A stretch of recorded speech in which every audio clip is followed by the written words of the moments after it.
Sveiki atvykę į Matematikos guru kanalą. Išmokite matematiką kartu su mumis.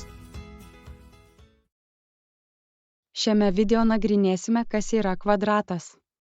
Kvadratas yra keturkampis turintis 4 lygias kraštines.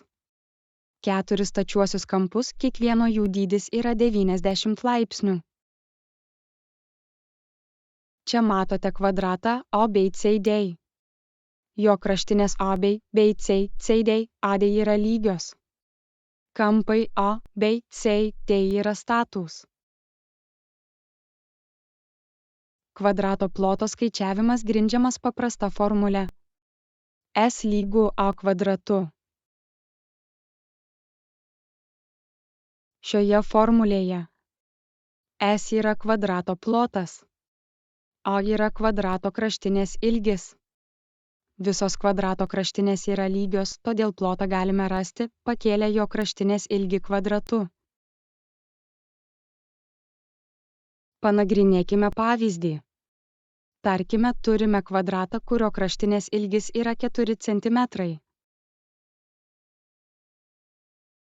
Naudojame formulę S lygu A kvadratu.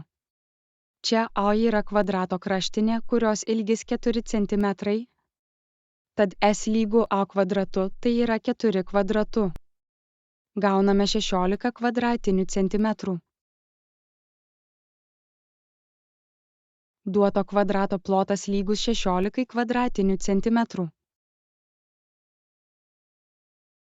Panagrinėkime dar vieną pavyzdį. Tarkime, turime kvadratą, kurio kraštinės ilgis yra 5 cm. Naudojame formulę S lygu A kvadratu. Čia A yra kvadrato kraštinė, kurios ilgis 5 cm. Tad S lygu A kvadratu tai yra 5 kvadratu. Gauname 25 kvadratinius centimetrus.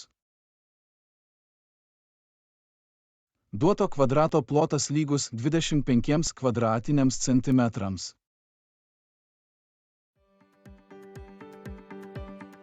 Daugiau naudingos informacijos rasite matematikosguru.com svetainėje. Taip pat sekite mūsų naujienas Facebook. Žiūrėkite naujausius video Matematikos guru YouTube kanale. Iki pasimatymų.